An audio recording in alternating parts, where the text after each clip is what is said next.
And it didn't really take effect for me, but it was such a magical time being with him together alone.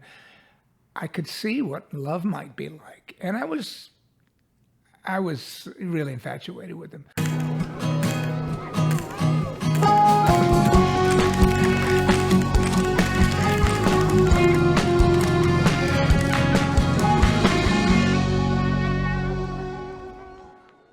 Hi, this is Mike.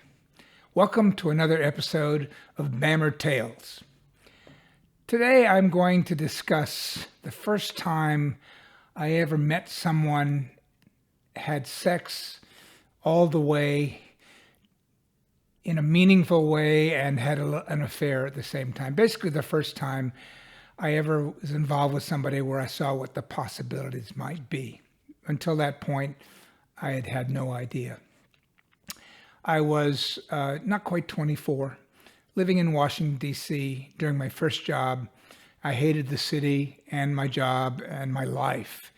And I ended up, as I've described in another episode, meeting the first major athlete, a former NFL football player, to come out, Dave Kopay, who allowed me to see that you could be masculine, unaffected, openly gay, and not miserable, which until that point had been questionable. That gave me the courage a month later in January '76 to come out to my best friend from graduate school and to start going out to the bars that David Kopay had recommended I visit in the DC area. And the two notable discos were the Pier 9, which was mixed, and the Lost and Found, which was all gay male. In fact, what people used to say to other guys when they met them, do you know the LNF? Or they'd refer to the LNF, the Lost and Found, and that was a coded way of finding out if the other person might be gay. So I began going there, and I was uncomfortable, I was intimidated, I was anxious. I didn't have any gay friends. I didn't know anybody gay other than David Kopay briefly. And I'm told to go and expose myself and meet people, and it was just not my scene. And so I stood there, with my arms folded, looking unapproachable, and eyeing the men and finding a few I found attractive. And I remember finding excuses why I shouldn't go up to them because they weren't right or they weren't perfect. And in this one instance, there was this big, muscular blonde. And I'd never really noticed blondes before, but he was quite fetching. And yet, there was something that wasn't perfect. And that was the reason why I said to myself, go over to him. But later in the evening, after having had several drinks to soothe my anxiety and getting kind of tipsy, I began walking through the dance floor among the people dancing. And I found myself in this kind of corridor between people. And I looked up and there was this guy, this blonde, looking down at me. He was a few inches taller. And out of his mouth came, hello. I'm like, hi.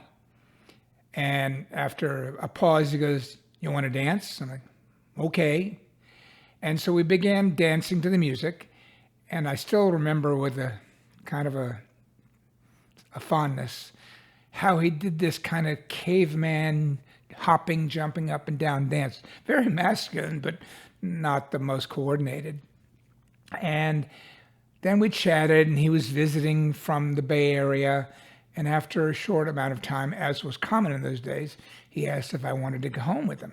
But since he was visiting, we really had to go to my place. He then followed me in his car, and I was sure he was going to ditch me. He's not going to make it all the way there, but he did. We got to my place, we went upstairs, we started making out, and there came an appropriate moment where he asked if I had lube, because he wanted to fuck me. And I had never done that, but I'm the kind of guy that tries to know everything there is about something before I get involved with it. So I'd read up on homosexuality and gay sex, and I'd even bought a tube of KY Vaseline, which I understood was the lubricant that gay men used. And believe it or not, in the privacy of my home, I opened that tube, and once or twice I tried to penetrate myself with, my finger or God knows, a cucumber, to see what it might be like. And it wasn't pleasurable, and I didn't go very far. And that was it. But when the time came with this guy whose name was Willie, to have sex. And he asked if I had lubricant. I said, well, I've never been fucked, to be honest, but I do have a tube of it. I bought it just for this opportunity. And he later told me, like, oh yeah, he didn't think I was telling the truth. Who has a bottle of open ointment, a lubricant for sex, and has never been fucked? So we proceeded to start, and never having had sex like that, I didn't know how to relax, and it hurt. And sensitive to me, he stopped halfway through the process, and we didn't continue. In fact, frankly, I was never able to get comfortable with it during our time together.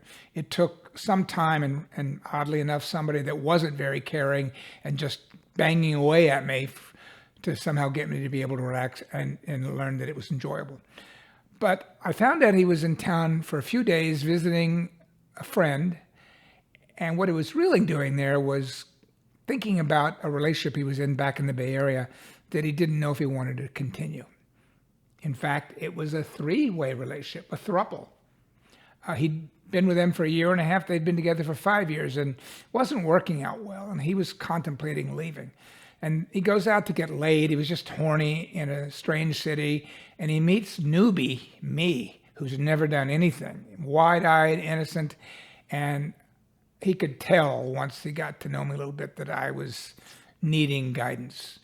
He found me attractive, and we ended up spending 2 weeks together because his friend had to go into emergency surgery for a collapsed lung, and that gave us more time together.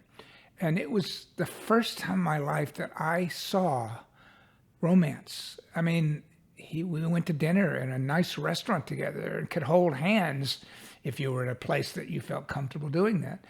At one point, it was mid-March. It was still kind of cold in D.C., but sunny in the 60s. And he suggested we go outside of town into these fields and that we do LSD, acid together. And I'd never done it. But we took a picnic, packed a picnic lunch, took acid with us, dropped the acid, and that means, swallowed it. And it didn't really take effect for me, but it was such a magical time being with him together alone.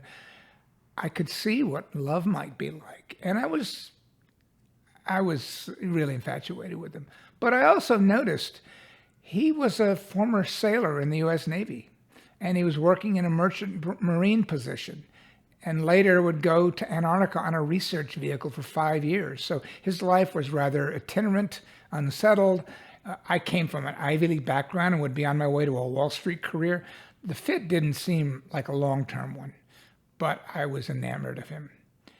And everything went well for the 2 weeks, except I botched it at one time. I merged him in my life with my straight fraternity brothers and took him to a party in Georgetown where I lived, thinking nobody would know what was between us. And we all got high on marijuana, and then that gets you kind of paranoid. And I thought I overheard somebody or asking me a question in a way that implied that, are you gay and are you doing it with him? And I could not afford to let anybody know that, or I didn't think I could. I was so frightened that I freaked out, pulled one in at the party, and almost didn't acknowledge him in the group of people we were with for the rest of the evening, which really hurt him. And he let me know that when we got home. And there was a distance between us that night and for the next day or so. But we recouped it, at least I think we did. Who knows? Maybe if that hadn't happened, who knows what would have gone on between us after that. But he eventually returned home to California. I began preparing to leave my job in that city.